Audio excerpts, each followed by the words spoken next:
भाई जब आपने हमारे मंदिर को तोड़कर मस्जिद बनाया तब तो हम बिलक रहे थे, अब आज आप बिलकी, हम आपकी मस्जिद को तोड़ेंगे। इनके कान में यदि सुनने की क्षमता नहीं है तो मैं कान में तेल डाल दूंगा, कौन सुनेगा नहीं। नरेंद्र मोदी वहां चादर हर साल चढ़ाते हैं। आप छोड़ दीजिए हमको, दिल्ली के अंदर आपका पतन कर दूंगा, आपकी सत्ता का मैं पतन कर दूंगा। सत्य और अहिंसा, औरंगजेब में आप में कोई अंतर नहीं है।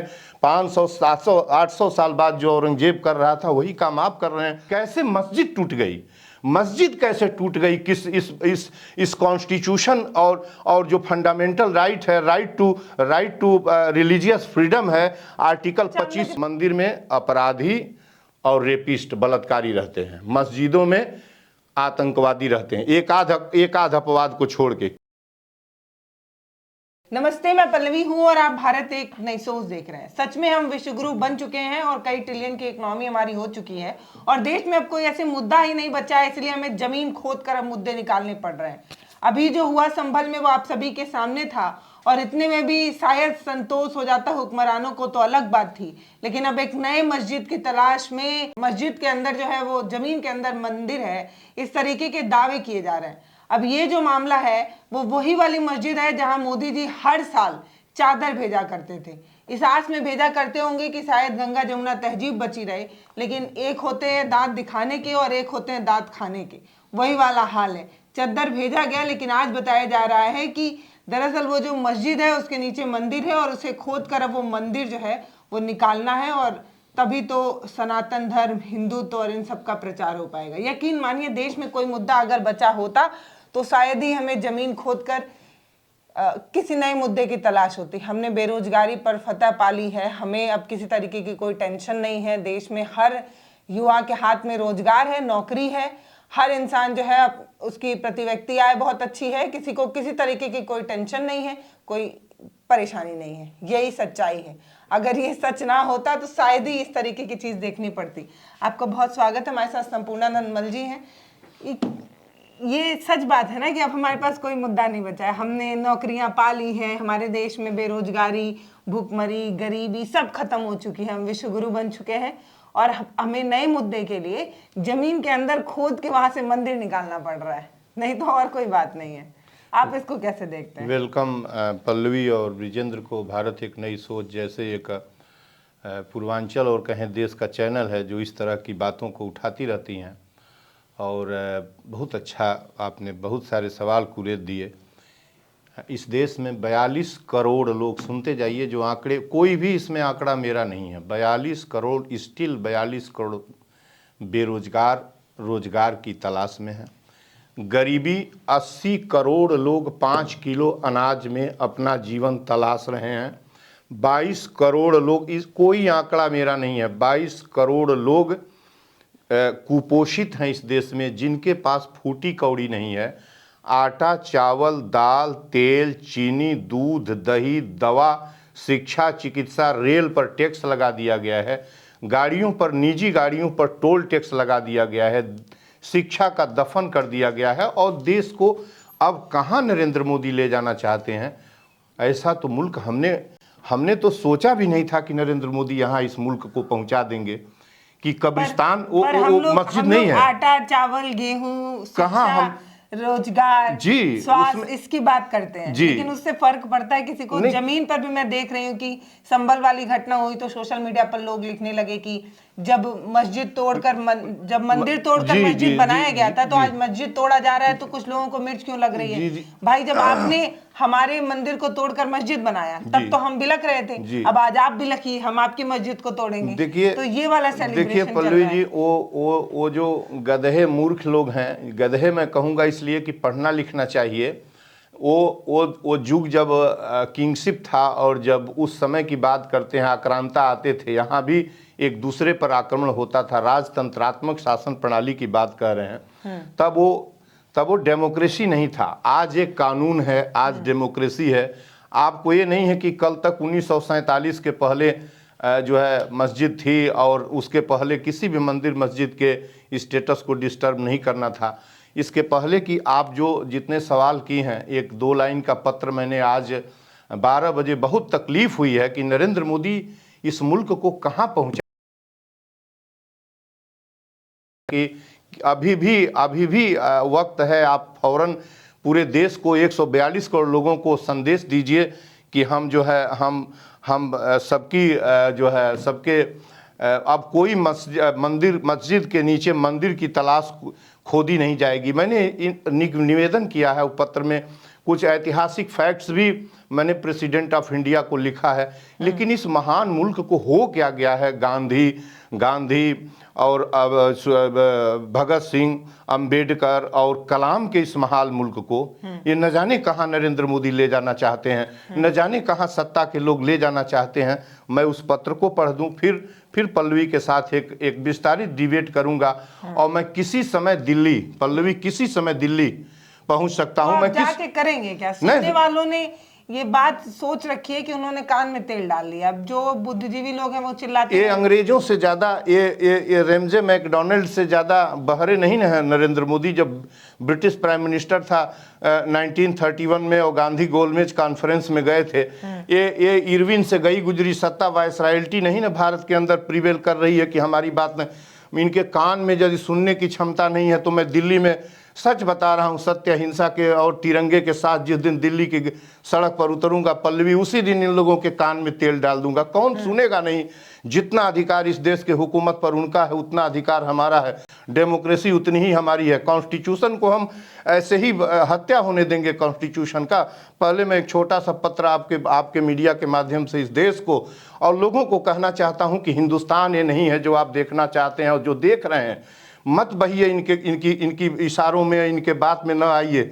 और जितने ही आप खोदिएगा मंदिर जमीन के नीचे से शिव और शंकर और दुर्गा और राम निकालिएगा, उतने ही बेरोजगार, उतने ही गरीब, उतने ही फटे हाल, उतने ही आपके बेटी बहनों का बलात्कार वो बढ़ता ही जाएगा।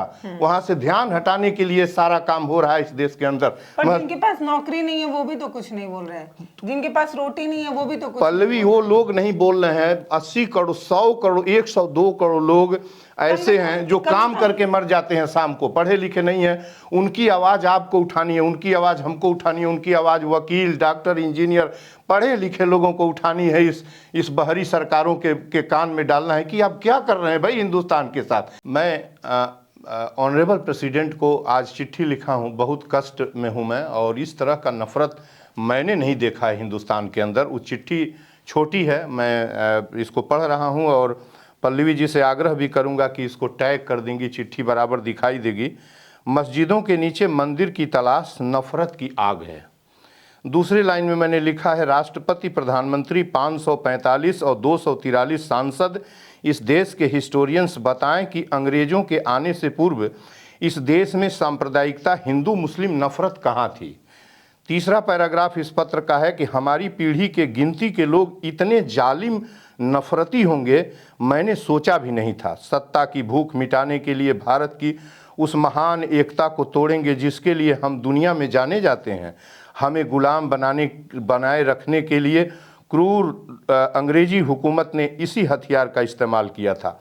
मस्जिदों के नीचे मंदिर की तलाश नोमैडिक, अवैज्ञानिक, असंवैधानिक है।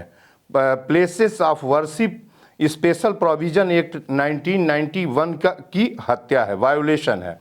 गांधी, भगत सिंह, अंबेडकर, कलाम एवं 142 करोड़ लोगों के इस महान मुल्क में प्रधानमंत्री right to freedom of religion and पूजा अधिनियम 1991 के साथ क्या कर रहे हैं।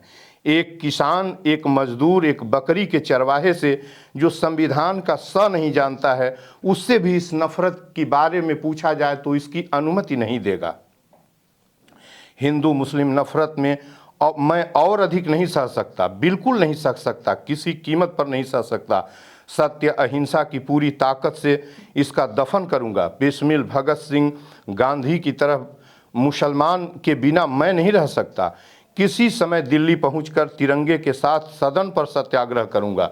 इसलिए मैं चाहता हूं कि राष्ट्रपति तत्काल आंतरिक एकता जो पल पल टूट रही है, 142 करोड़ लोगों को विश्वास दिलाएं कि पूजा अधिनियम 1991 की हत्या अब और अधिक नहीं होगी। मस्जिद के नीचे मंदिर की तलाश अब बंद कर दी जाएगी। मैंने ये पत्र इनको लिखा है और इस पत्र में नीचे मैंने इनसे कहा है कि श्रेणीबद्ध सुरक्षा दे दें, इसलिए कि जितने नफरती आज हिंदुत्व और हिंदू हुड़दंगाई हुए हैं, चाहे वो धीरेन्द्र शास्त्री हो, चाहे ये बिहार के किशोर सिंह हैं, और जितने भी Z+Y+ लिए हुए हैं जो नफरत की आग जला रहे हैं, इनसे सिक्योरिटी खींच लीजिए। और एक विरोधी बात बोल दें तो मैं जान जाऊं, ये सिक्योरिटी लेके हिंदुस्तान को, भारत को गाली दे रहे हैं। अब पल्लवी जी, ये मेरा छोटा सा पत्र है और मैं आपके सवालों को बाइज्जत और बुरी तरह से आज डिबेट में हूं कि ये हिंदुस्तान ऐसे कभी नहीं था। हम हिस्ट्री के स्कॉलर हैं।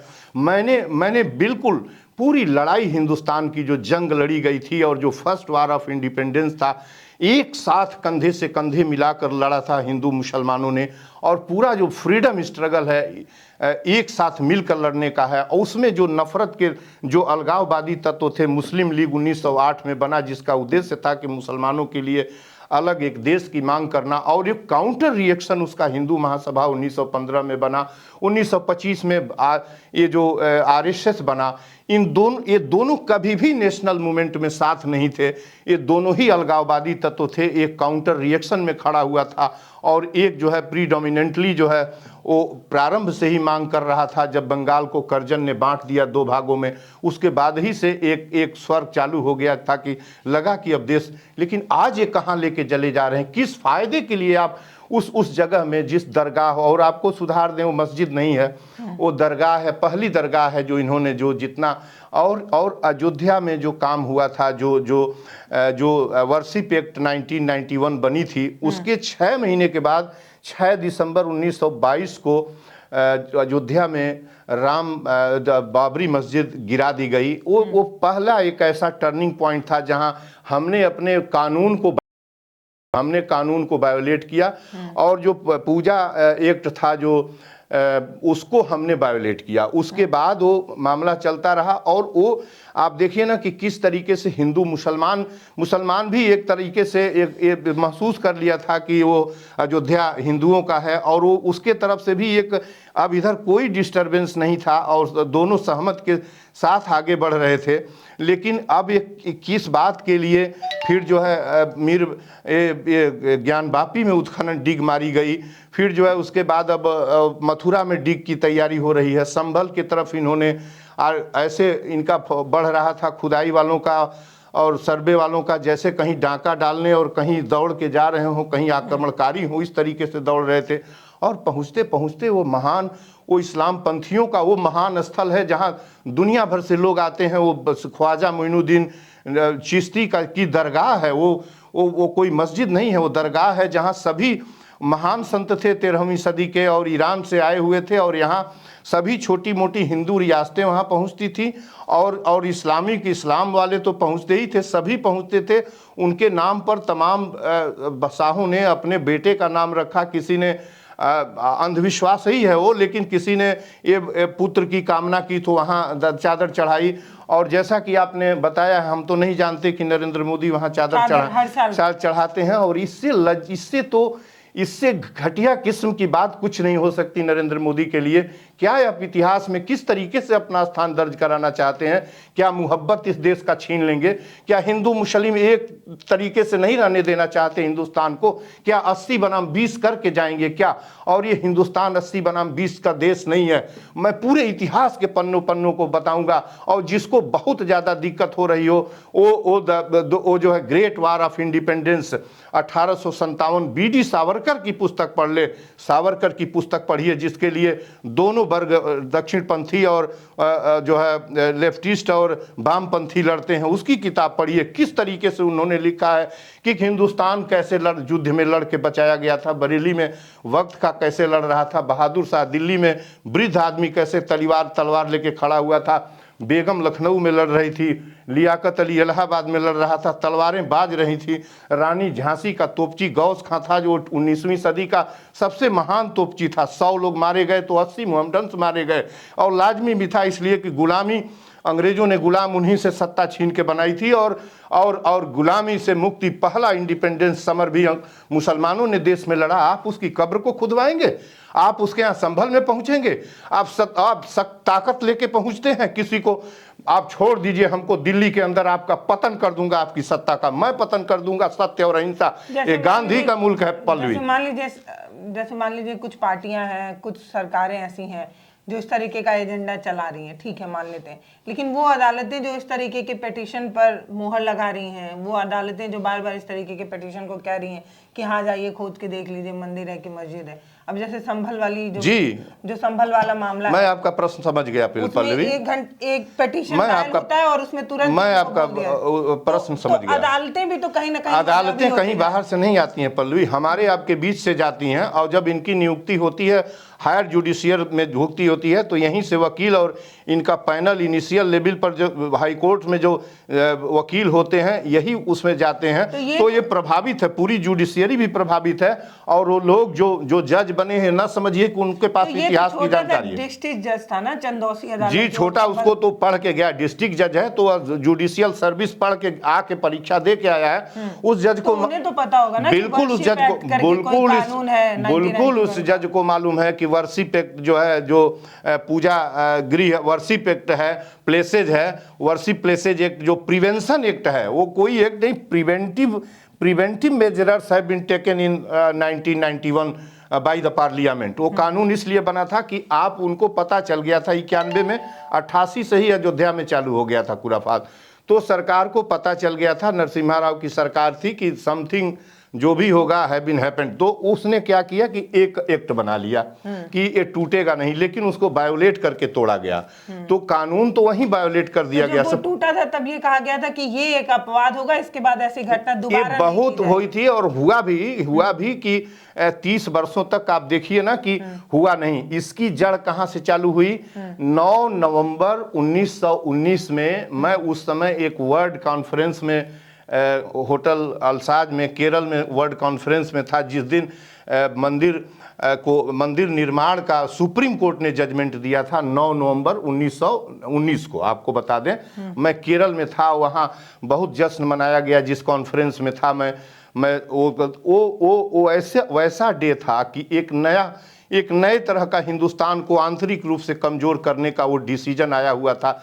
ये क्या मतलब था? ये कौन सा मतलब था? ये तो वही बात हुई जिस तरीके से मीरबाकी ने जाके अयोध्या में, आप में औरंगजेब में तो कोई फर्क रह नहीं गया। मैंने लिखा भी अपने खत में, इनको ऑनरेबल मुख्य प्राइम मिनिस्टर को मैंने लिखा कि औरंगजेब में आप में कोई अंतर नहीं है। 500 700 800 साल बाद जो औरंगजेब कर रहा था वही काम आप कर रहे हैं। उसने भी कैसे मस्जिद टूट गई, मस्जिद कैसे टूट गई, किस इस कॉन्स्टिट्यूशन और जो फंडामेंटल राइट है, राइट टू रिलीजियस फ्रीडम है, आर्टिकल 25। जितने मंदिर है वो कम है कि हमें और मंदिर चाहिए खोद के नया निकालने के लिए? कुछ भी मंदिर नहीं चाहिए। मैंने लिखा था जब धीरेन्द्र ने कहा कि मंदिर में राष्ट्रगान होना चाहिए, तो मैंने उस दिन भी आपके चैनल पर आके और चिट्ठी लिखी है कि आप राष्ट्रगान नहीं, राष्ट्रगान का तो उसको तो मालूम नहीं है, वो न जाने कैसा किस किस्म का आदमी है, हम तो नहीं कह सकते कि वो तो पढ़ा लिखा है नहीं। देखिए, राष्ट्रगान का और तिरंगा का, इन दोनों का एक प्रोटोकॉल है, कहाँ कब फहराया जाएगा, कब गाया जाएगा, लिखा पढ़ा चीज है। मंदिर में होगा कि लैट्रिन में होगा कि कहाँ होगा, ये वो नहीं तय करेगा। वो तो बोल रहा है, उसको वायु श्रेणी सुरक्षा नरेंद्र मोदी ने दी है। हिंदुस्तान को गाली देना है, देश को कमजोर करना है, हिंदू राष्ट्र बनाने की बात करता है। न जाने उसकी 7 पीढ़ियां आ जाएंगी, न जाने उसकी कितनी पीढ़ियां आ जाएंगी, तो भी वो हिंदू राष्ट्र नहीं बना पाएगा। और इस देश का कोई भी 142 करोड़ लोगों का एक नुमाइंदा कह दे कि मैं हिंदू राष्ट्र बना दूंगा, तो मैं जान जाऊं कि उसके कुवत में ताकत है। हिंदुस्तान है हिंदुस्तान, यह सिख, ईसाई, जैन, पारसी, बुद्ध, जैन सबका मुल्क है और पता नहीं चलता है।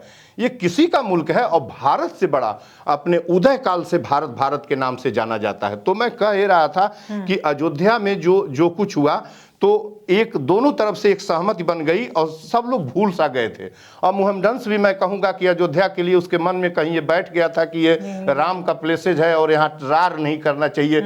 उसने बैक रास्ता अपना लिया था। बहुत सारे वहाँ हाशमी वगैरह थे, साथ खड़े हो गए थे इनके।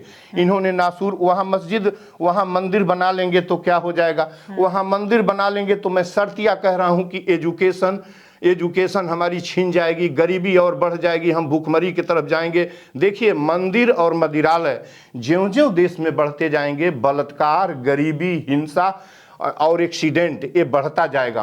और ये नरेंद्र मोदी कर रहे हैं। तो मैं कह तो रहा हूँ कि कैसे कह रहे हैं, ये तो कह रहा हूँ कि रोज बलात्कार हो रहा है और मदिरा का बलात्कार कैसे हो जाएगा? मंदिर में देखिए, मंदिर में अब ऐसे बजाइएगा, कम मत करिएगा। मंदिर में अपराधी और रेपिस्ट बलात्कारी रहते हैं, मस्जिदों में आतंकवादी रहते हैं, एक आध अपवाद को छोड़ के। किसी मंदिर बड़ी बात कर रहे हैं। हाँ बड़ी बात कर रहा हूँ, हम इतिहासकार हैं, आपको ज़्यादा और भी बड़ी बात कर दें, और किसी झुरमुट के पढ़े नहीं हैं। मेरे पास 2200 पुस्तकें और वर्ड की डाइजेस्ट आती है। ये मैं जब मंदिर बना था 5वीं सदी के 5वीं सदी थोड़ा सा पहले, मंदिरों का जब निर्माण हुआ है इस देश के अंदर, आज से 1800 साल पहले, तो मंदिरों में थोड़े से जैनियों द्वारा बनवाए गए मंदिर, जो अपर लोअर राजस्थान और अपर गुजरात के हिस्से में थे, थोड़े से मंदिरों को छोड़ के सारे मंदिरों के निर्माता वह राजा लुटेरे और एक अपने उनके हरम में 200 300 जहाँ लूट किए राजा को, वहाँ से स्त्री बेटी बहनों को उठा लाया, अपने हरम में रख लिया। तो इनका जो है इनका जो चरित्र है, प्रारंभ से ही मंदिर निर्माण जो लोग करा, किसान मजदूर से मंदिर का प्रारंभ से ही कोई रिश्ता नहीं है। किसान मजदूर का श्रम उसका मंदिर है। और उसका तो मैं कह रहा हूं कि और मस्जिद किसने बनवाया? आक्रांताओं ने, लुटेरों ने, आक्रांताओं ने और जो है टेररिस्ट ने। मस्जिद में ये रहते हैं और मंदिरों में रहते हैं। थोड़े से लोग, ये विवादित नहीं है, ये कन्फर्म है। ये लोग स्वीकार न करें, जो पढ़ा लिखा होगा, हमारे पास सबूत रहेगा। प्रत्येक मंदिर के एक आध को छोड़ के प्रत्येक मंदिर के अध्यक्ष मठाधीश का चयन हत्या और तलवार से होती है। मंदिर का मठाधीश यदि असलहे झौआ भर का असलहा रखता है, अयोध्या में 300 लोगों के पास असलहे हैं, 76 लोगों के पास, साधुओं के पास। ये मेरा अपना नहीं है, जाइए अयोध्या के थाने में रिपोर्ट निकालिए, 302 के मुलजिम हैं, हत्यारे हैं। यहीं जो कौन अखाड़ा है इलाहाबाद का, देखिए अभी 2 साल पहले एक के बाद एक हत्या के बाद वहाँ अखाड़े का प्रमुख तय होता है। मैं क्या करूँ, मैं वहाँ भगवान तो रहता ही नहीं है। और मैंने धीरेन्द्र ने जब ये कहा कि वहाँ गाना, वो राष्ट्रगान बजना चाहिए, तो मैंने प्रेसिडेंट को फिर चिट्ठी लिखा कि पूरे देश के मंदिर मस्जिदों को विद्यालय चिकित्सालय में बदल दिया जाए। मंदिर में क्या रख दिया जाए? कुरान और गीता को निकाल के वहाँ कॉन्स्टिट्यूशन रख दी जाए, संविधान रख दी जाए। किसी को आपत्ति नहीं होना चाहिए, जो संविधान मानने वाला है। और आरती की जगह प्रिम्बल ऑफ कॉन्स्टिट्यूशन की आरती हो, प्रस्तावना की आरती हो कि हमको क्या क्या चाहिए। और दीवारों पर मौलिक अधिकार, मौलिक कर्तव्य और डायरेक्टिव प्रिंसिपल्स ऑफ कॉन्स्टिट्यूशन लिख देना चाहिए। यदि किसी को तस्वीर की जरूरत हो तो गांधी, भगत सिंह, अंबेडकर और कलाम की तस्वीर लगा देनी चाहिए। झगड़ा खत्म हो जाएगा, देश पढ़ लिख के आगे बढ़ेगा, चिकित्सा सबको मिलेगी और ये मुल्क महान बनेगा, बहुत अच्छा बनेगा। ये रार हमारा खत्म हो जाएगा। तो मेरा ये सवाल जो आप कह रही हैं, मंदिर हत्या बलात्कार के स्थल हैं। और जिसको और भी चैनल पर बता दूं कि 1962 का जो जहां जाते हैं आप, वैष्णव जी मंदिर की रिपोर्ट, जो 5 सदस्यों की रिपोर्ट है, जिसके एक मेंबर यहीं जीवित हैं, गोरखपुर के हैं, डॉक्टर हैं, वो भी उसमें समिति में गए थे। वो लोग 5 मेंबर गृह मंत्रालय की गई थी इस रिपोर्ट को पढ़ने। उसी मंदिर के पीछे पंजाब और हरियाणा से लड़कियां आके रेप की जाती थीं और सामने से दुर्गा माँ का पूजा होता था। तो ये हमारा कुछ नहीं है, ये इस देश की फितरत। आप देखिए ना कि विद्यालय के गेट पर BHU के गेट पर पढ़ती हुई छात्रा के साथ रेप हुआ, गुजरात में रेप हुआ। तो आप और शराब देखिए, शराब जब बढ़ाइएगा तो एक्सीडेंट और दुराचार, 2 शराब का कैरेक्टर है, वो बढ़ेगा। तो ये नरेंद्र मोदी को और कोई काम नहीं है क्या इस देश को करना चाहते हैं? सत्ता की भूख मिटाने के लिए और सत्ता पर बने रहने के लिए इस हिंदुस्तान को क्या कर रहे हैं आप? ये गांधी का, ये भगत सिंह का मुल्क है। जब जेल में उनसे कहा गया तो भगत सिंह ने कहा कि मुहम्मदन का बनाया खाना मैं आज खाऊंगा। जब उनसे एक दिन पहले वो तो ला भी नहीं पाया, उनकी फांसी हो गई। जब गांधी से पूछा जाता था तो कहते थे कि मेरे एक हृदय में मुसलमान बसता है, दूसरे में दलित और हरिजन बसता है।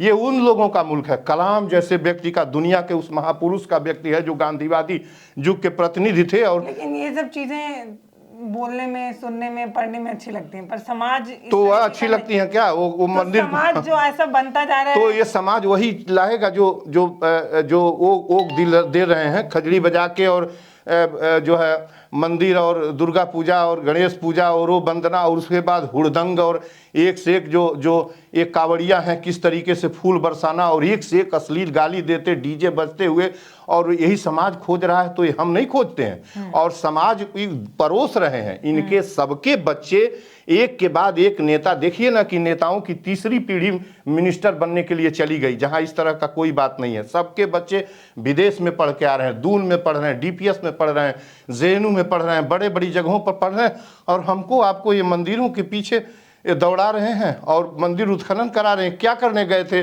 किस बात के लिए पिलग्रिम पर गए हैं? वहाँ वो जो शरीफ है, जो मुइनुद्दीन चिश्ती की दरगाह है, वहाँ जाने की क्या ज़रूरत थी? संभल की काबली मस्जिद पर जाने की, शाही मस्जिद पर जाने की क्या ज़रूरत थी? अब ये बढ़ते बढ़ते आप चले जाइए जौनपुर में जो अटाला मस्जिद बनी, ढिंढोरी मस्जिद को कहिए कि यहाँ तो इसके नीचे कुछ और था। ये ऐसे देश चलेगा क्या? और देखिए, कोई चले नहीं।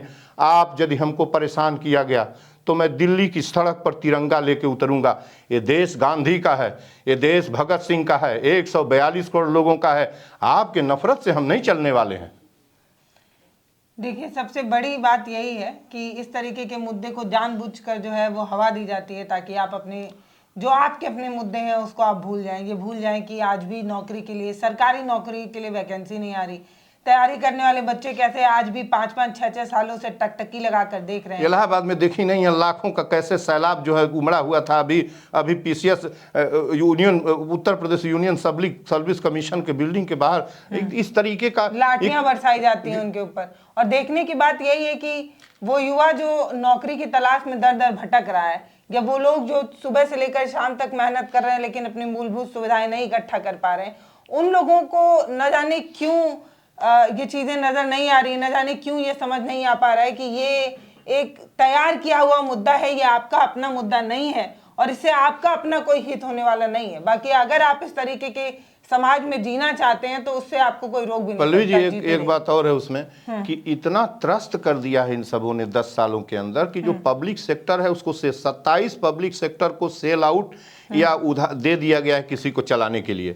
तो रोजगार, और पीपीपी लगा दिया, रेलवे में पीपीपी लगा दिया, तो रोजगार खत्म हो गया है। और रोजगार पीएचडी एमए काफी पढ़ के लोग क्या दौड़ रहे हैं? सिपाही, दरोगा और लेखपाल नहीं, और सुरक्षा गार्ड। सबसे बड़ी बात जो पतन हुआ है कि बड़े बड़े जो प्राइवेट कंसर्न हैं इनके यहाँ 7,000, 9,000, 10,000, 11,000 पर इसने पकड़ा दिया है। और जिसके पेट में कुछ नहीं है पल्लवी, वो लड़ेगा क्या? लड़ने वाला दो ही है, जो या तो वह किसान उठ जाए, मजदूर उठ जाए, वो लड़ेगा, जंग लड़ाई होगी, और नहीं तो कोई जिसने शपथ ले लिया कि हम सदनों की तरफ पैर नहीं रखेंगे, लेजिस्लेटिव असेंबलीज और मेंबर ऑफ पार्लियामेंट हमको नहीं बनना है, वो इनकी चूल्हे हिला देगा। मैं इनकी चूल हिला दूंगा केवल, लेकिन जब मैं निकलता हूं घर से तो ये पूरी फोर्स लगा देते हैं मेरे घर में। ये मैं पुनः कह रहा हूं इस वीडियो के माध्यम से, ये पल्लवी के चैनल पर, कि मैं इसको बर्दाश्त नहीं कर सकता। अब सिर से पानी ऊपर हो रहा है। नरेंद्र मोदी जी, ऑनरेबल पीएम को मैं बताना चाहता हूं, अरे क्या नफरत बो रहे हैं भाई? कौन सा हिंदुस्तान आप पैदा करना चाहते हैं? इस हिंदुस्तान की पहचान दुनिया में बुद्ध, कबीर, नानक, रहमान रहीम, विवेकानंद, गांधी, भगत सिंह, अंबेडकर, जवाहरलाल नेहरू, जो आपके सरदार पटेल, सुभाष चंद्र बोस और एपीजे अब्दुल कलाम से है। क्या कौन सा भारत अब देना चाहते हैं? किस भारत का सृजन करना चाहते हैं? नरेंद्र मोदी, अडानी, अंबानी से इस हिंदुस्तान की पहचान नहीं है। इस हिंदुस्तान की पहचान टाटा से है। इस हिंदुस्तान की पहचान जो अभी जिनका निधन हुआ है, इनसे इस देश की पहचान है। आप नफरत कब तक बोते रहेंगे? आप नफरत मत बोइए। मैं बार बार कह रहा हूं कि अब तो बिल्कुल पानी सिर के ऊपर बह रहा है पल्लवी जी, ये अच्छा नहीं है। बाकी आपने पूरी बात तो सुन ली है, और आप लगातार इस तरीके के मुद्दे को social media, main stream media से देख ही रहे हैं। आप खुद सोच कर, ये समझ कर देखिएगा कि क्या किसी ऐसे मंदिर की आपको तलाश है जो किसी मस्जिद को तोड़कर बनाई जा रही हो? क्या सच में हमारे पास पूजा स्थल इतने कम है कि हमें अब जमीन से खोद कर निकालने हैं? क्या सच में हमारा भगवान ऐसे मंदिरों में बसना पसंद करेगा जहां किसी की भी आस्था के साथ खिलवाड़ कर किया उसे जाए तोड़ के और फिर हत्या बनाया? करके वहाँ हत्या की जाती है। वही अभी ये संभल वाली घटना में 4 लोगों की मौत हो चुकी है। तो क्या ऐसे जगह पर भगवान कभी निवास करेंगे जहां उन्हीं के बनाए, उन्हीं, मतलब ये कहते हैं ना कि इंसान जो है वो भगवान द्वारा निर्मित है, तो क्या उस जगह पर हमारे देवी देवता कभी निवास करेंगे जहां पर किसी का खून बहा हो, किसी का औलाद बिछड़ गया हो, किसी का सुहाग उजड़ गया हो? ऐसी जगह क्या आपके देवता निवास करेंगे? ये सोचने की बात है। और दूसरा बात, क्या सच में आपको फर्क पड़ता है? क्या सच में आपको मंदिर मस्जिद चाहिए? क्या सच में आप इस तरीके के फालतू के मुद्दे में अपना समय बिता रहे हैं? ये अपने आप में सबसे बड़ा और महत्वपूर्ण सवाल है। बाकी आप जो भी सोचते हैं वो कमेंट सेक्शन में लिखकर हमें जरूर बता सकते हैं। नमस्ते, मैं पल्लवी हूँ, आप भारत एक नई सोच देख रहे हैं। आपका बहुत बहुत बहुत धन्यवाद आने धन्यवाद के लिए। पल्लवी।